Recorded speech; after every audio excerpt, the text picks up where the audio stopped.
नमस्कार प्यारे बच्चों।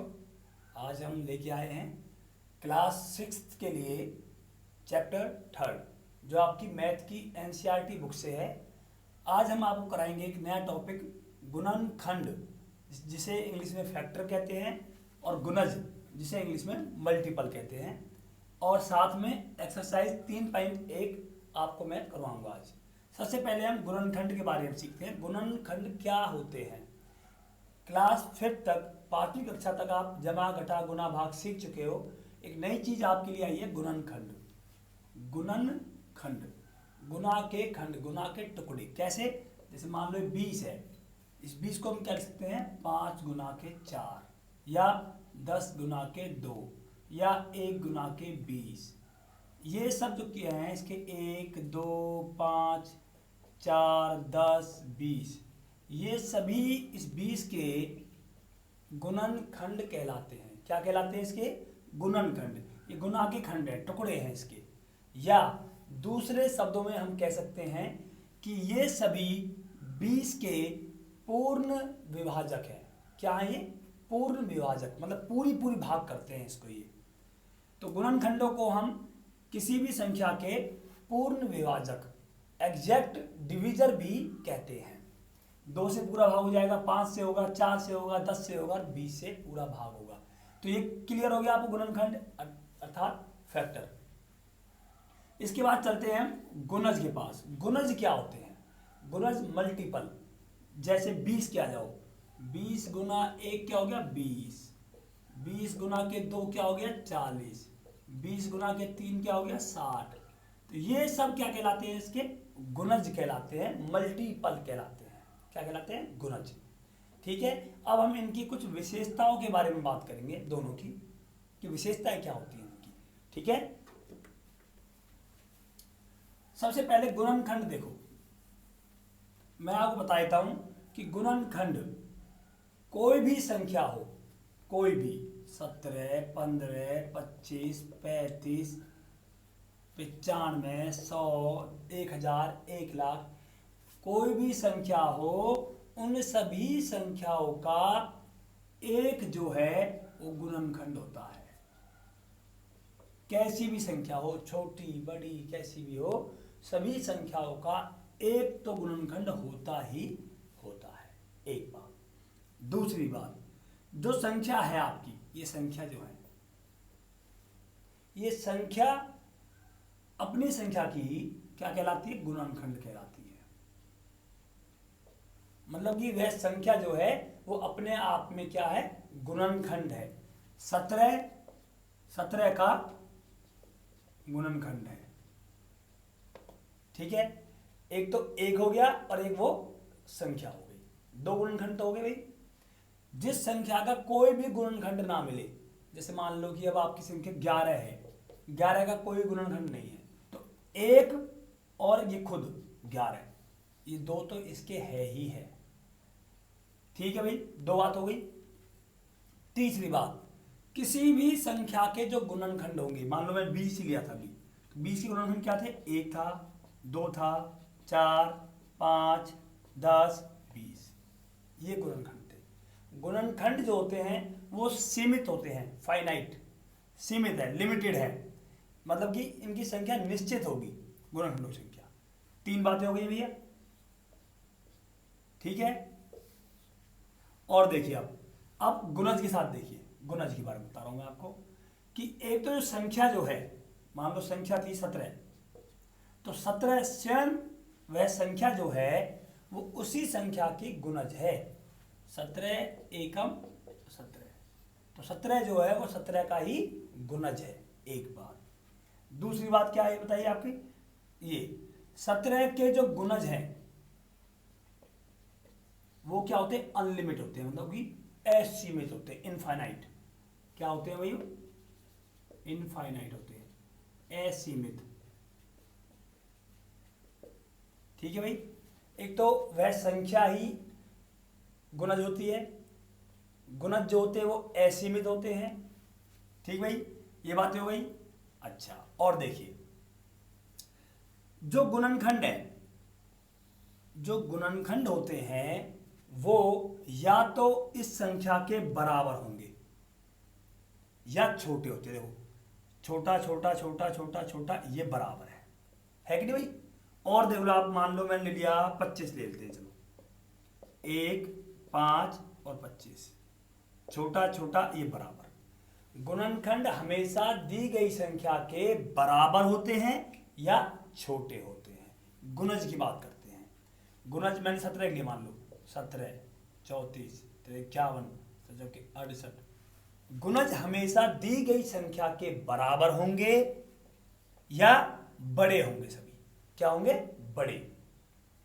गुणनखंड छोटे या बराबर, गुणज बड़े या बराबर होते हैं। असीमित होते हैं संख्या में, ये सीमित होते हैं। खुद भी उस संख्या का गुणज होती है, खुद भी उस संख्या का गुणनखंड होती है, और एक जो है वो सभी संख्याओं का गुणनखंड होता है। ठीक है, तो ये बातें हुई आपके सामने। अब चलते हैं हम एक्सरसाइज 3.1 पर।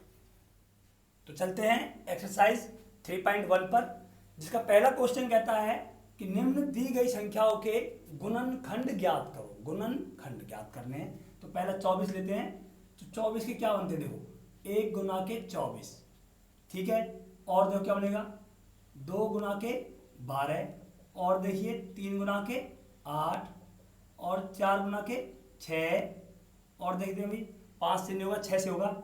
6 गुना के 4, जबकि 4 और 6 पहले ही आ चुके हैं, तो इसलिए इससे आगे नहीं लेंगे हम। तो गुणनखंड क्या हो गए हमारे इसके? 1 2 3 4 6, और उसके बाद फिर क्या है? 8 12 और 24, ये थे हमारे। ठीक है भाई, तो ये सभी क्या हो गए? इसके गुणनखंड हो गए आपको। चलिए नेक्स्ट करते हैं 36 के। इसके क्या गुणनखंड होंगे? गुणनखंड क्या होते हैं? जो उसको पूरी पूरी भाग करते हैं। 36 के देखते हैं क्या होता है। तो 1 गुना 36 हो गया पहले भी, 1 से पूरा पूरा भाग होगा और 36 से भी होगा।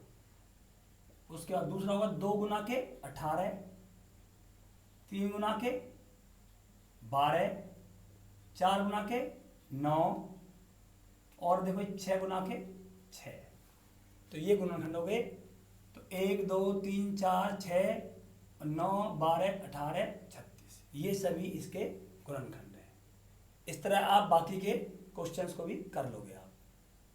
चलिए सेकंड क्वेश्चन चलते हैं। सेकंड क्वेश्चन कहता है कि निम्न संख्याओं के प्रथम पहले 5 गुणज।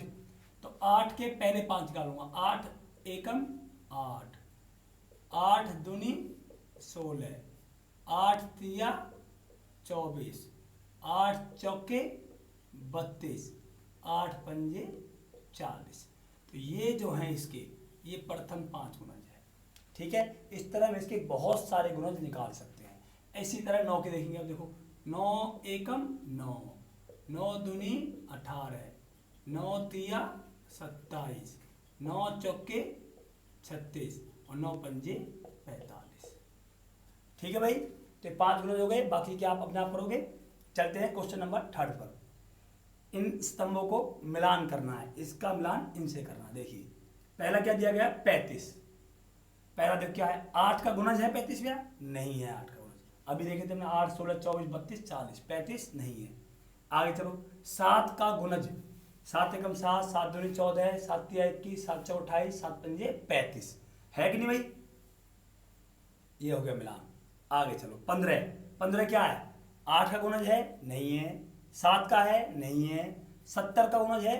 हो ही नहीं सकता, कि कोई भी गुणज होगा वो या तो बराबर होगा संख्या के या उससे बड़ा होगा, जब ये छोटी है।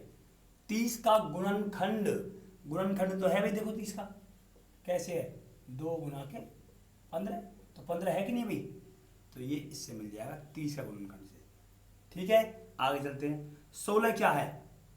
8 का गुणज है, 8 एकम 8, और 8 दूनी 16, तो ये इससे मिल जाएगा इस तरह। ठीक भाई, आगे चलते हैं। 20। 20 क्या है? देखो भाई 8 का गुणज नहीं है, ये तो पहले हो चुके हैं, ये बचा है। 70 का गुणज है? नहीं है। इस पे आओ। 50 का गुणनखंड है? 20 नहीं है। सॉरी 20 का गुणनखंड है? 20 का गुणनखंड होता है, तो ये इससे मिल गया। ठीक है, आगे चलते हैं 25। क्या बचा, एक तो ये बच रहा है, एक ही बच रहा है। 70 का गुणज है भाई 25, गुणज हो ही नहीं सकता। 50 का गुणनखंड है, हाँ है, तो ये इसका होगा कैसे, 50 बराबर होता है 2 गुना के 25। ठीक है, तो ये आपकी एक्सरसाइज 3.1। एक चीज और बताना भूल गया मैं आपको, एक होता है हमारा जिसे बोलते हैं संपूर्ण संख्या। क्या बोलते हैं उसको,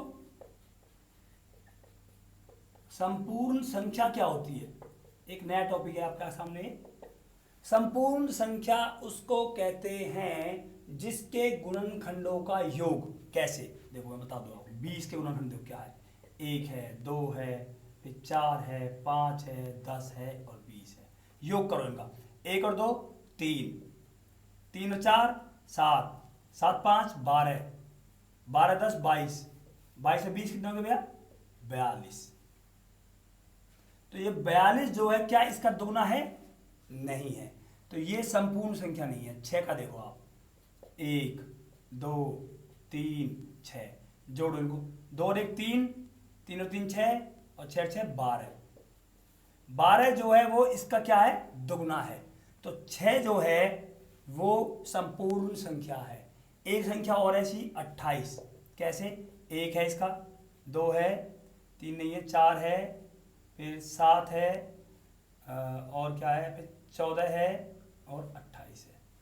ये गुणनखंड हो गए, जोड़ो इनको, 2 और 1 3, 3 और 4 7, 7 और 7 14, 14 14 28, 28 28 56। 56 जो है वो 28 का क्या है, दुगना। तो हम कह सकते हैं कि 6 और 28 ये दोनों संपूर्ण संख्या है, इनके अलावा और कोई नहीं है। आप चेक करके देखना। ठीक है, तो ये आपकी एक्सरसाइज 3.1 थी। थैंक यू, धन्यवाद।